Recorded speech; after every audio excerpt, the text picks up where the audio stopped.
All right, now, when you're doing relief, you have to decide what is behind and what is in front and what's in the middle, and then assign different levels to it. This iris has 3 petals. It has one here in the front, and it has one back here like this, and another one over here like this. So this part right in here is that back petal. So we have to take that way down here. So we have to make a stop cut, and this time I'm not using the mallet, because if I use the mallet the whole thing would shatter off.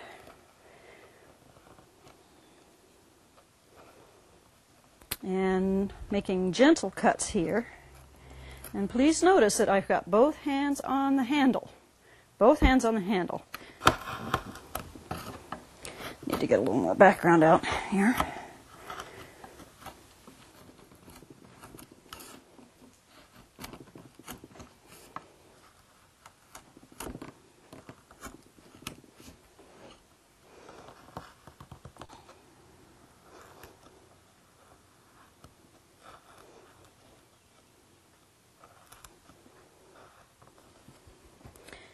And as I get further down, and it gets more fragile, because the thinner wood gets, the more fragile it is, and the more you press on it, the more likely it is to break.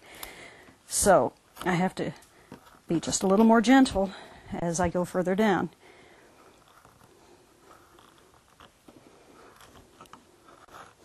But I think I'm just about there.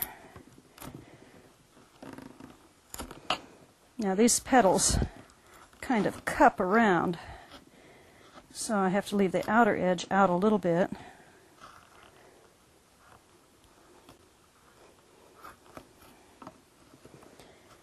And it also, the petal comes down around its top. So that means that this top edge I'll have to leave up a little bit, and then I'll have to take this part down a little bit. See, a whole lot of this is being able to just really look at something and really see what you're looking at. You can't assume you know what an iris looks like. You'd better really look at it to see, or you'll make mistakes. That's why carving is great for relaxing, because if you don't pay attention, you hurt yourself. And so your body tells you to pay attention. And when you start paying attention, you stop worrying about your problems. And when you stop worrying about your problems, you relax. People ask me sometimes if my back hurts because I work standing up, and I'm totally relaxed when I'm carving, so my back never hurts me from carving.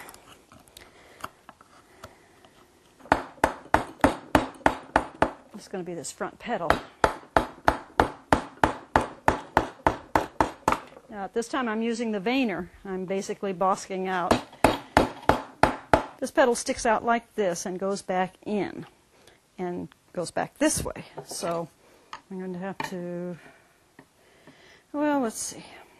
Okay, move background, move wood, move wood, move wood. Now I've got this leaf coming up here, and I have to take that into consideration. Better just do this so I don't do a baddie.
as you go along, you check, because you don't want to be deeper in one place than you are in another. So we'll check our depth here, and go over here to get an idea of how far we have to go. I'm about halfway. A few more strokes here.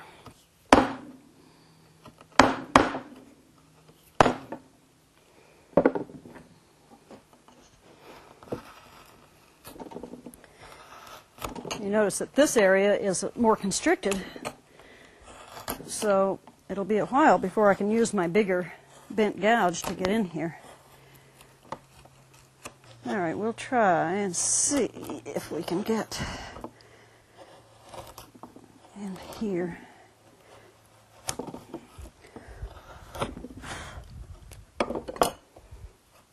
All right, now.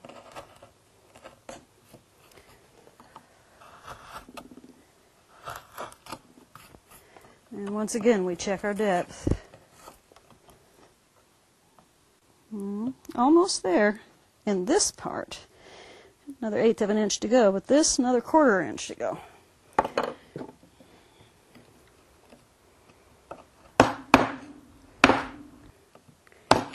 All right.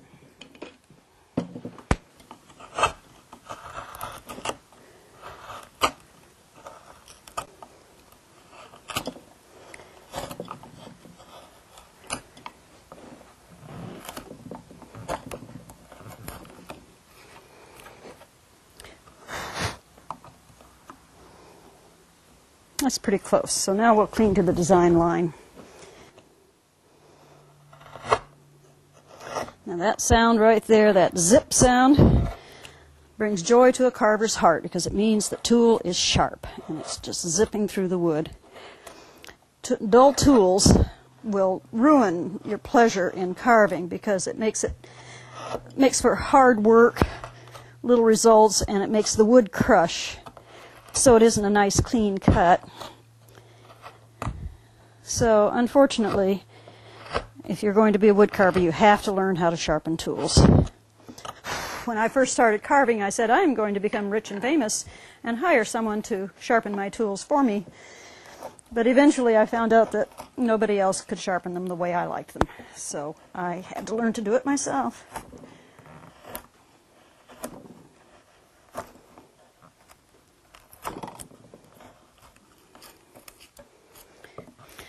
Okay, now this petal is standing out and this petal back here is clear in the back.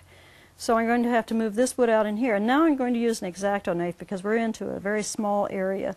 And notice I'm keeping both hands on the handle. It's so important that you remember to keep both hands on the handle. And with an X-Acto knife, because it's pencil shaped, your tendency is to let it roll over like this, and you wouldn't be getting a cut straight down if you do that. So you have to kind of remind yourself to check and make sure that the blade is vertical to the wood. But you can get a lot of depth. An X-Acto knife is extremely sharp. Remember that. An X-Acto knife is extremely sharp, hobby knife. And so it will really slip down through the wood and get perhaps a lot deeper than you thought it would.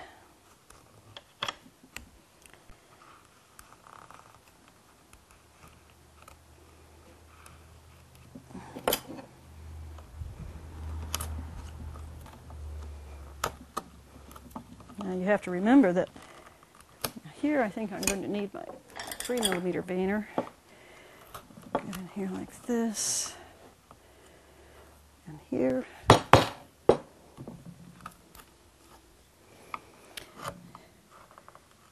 Now one thing, when you start moving this wood out, you have to remember now you're not moving down to the background for this because that's a petal in there. Sometimes I have just moved the background, gone right down to the background and lost an entire part of the carving. So you have to pay attention to what you're doing. I think that's one of the great things about carving is that you can just really get immersed in it. Just think of nothing else, just cruising along and carving and having fun. Nope, wrong one.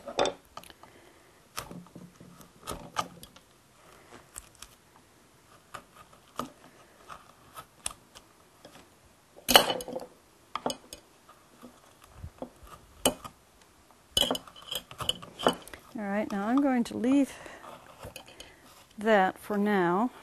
Well, let's see. Okay. That's probably as deep. Well, the way to check, because it'll be about the same as this other back petal, we're just about down there. So,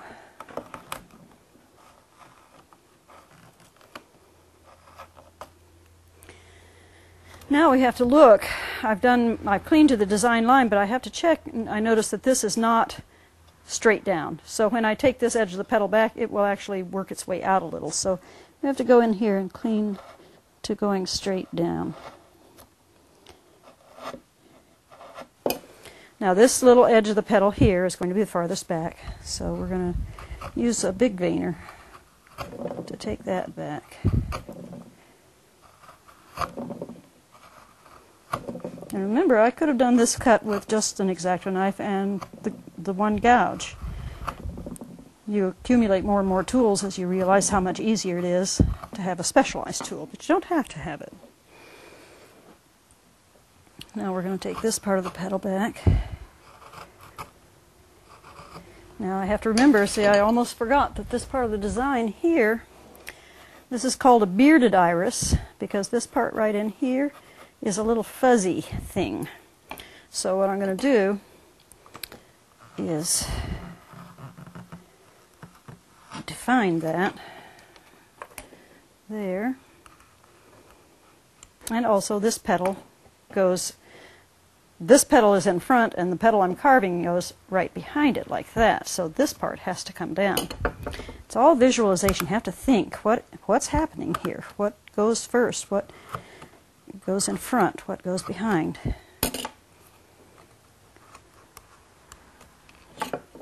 And then you have your transition, because this petal is a little behind this petal and it slants back this way, so you have the transition from front to back.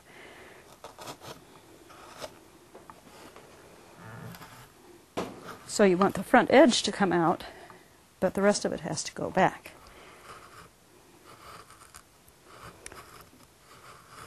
Sometimes when I want to be sure I don't forget, I'll mark the high points with an X to tell myself, don't carve that, don't take that away, leave that up. Okay, now here's the beard for the little iris. And we're going to define that. Now here's where a veiner comes in so handily, because I can make those little hairy things, those little hairs like that. Just 1, 2, 3, like that. Let's define this again. And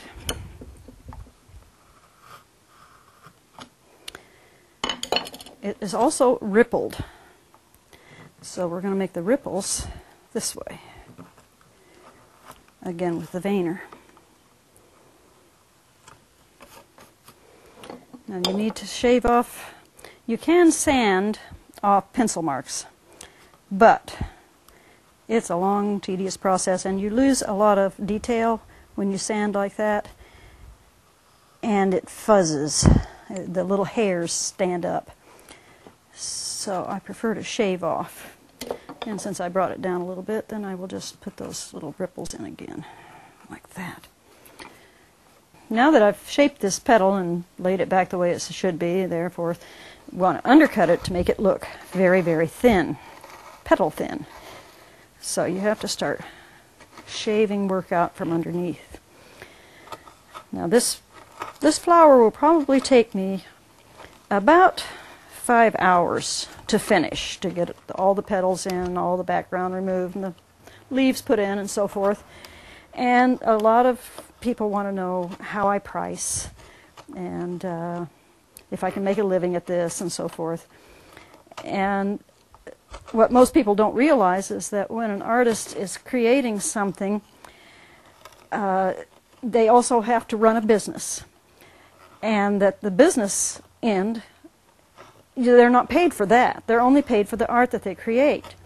So, and I've kept track over all these years of how many hours I put into paperwork and going to the lumber yard and fixing my sander and all the other things that are involved that aren't actually carving, but are the support means of having a business as a carver. And I've spent 50% of my time on support work. And I'm not paid for any of that. So if I make $20 an hour, that means, for my carvings, that means I'm actually only making $10 an hour. I'm not much above subsistence salary. So that's why you have to really love your work, and why I don't recommend someone do this unless they love it so much that it will take the place of just about anything else, because you're not going to have a salary or a pension or medical insurance or paid vacations or any of that, but you will be able to do exactly what you want to do. And that's what I've been doing for 35 years. And I'm a lot happier than most people I know, because I do just exactly what I want to do, which is carve.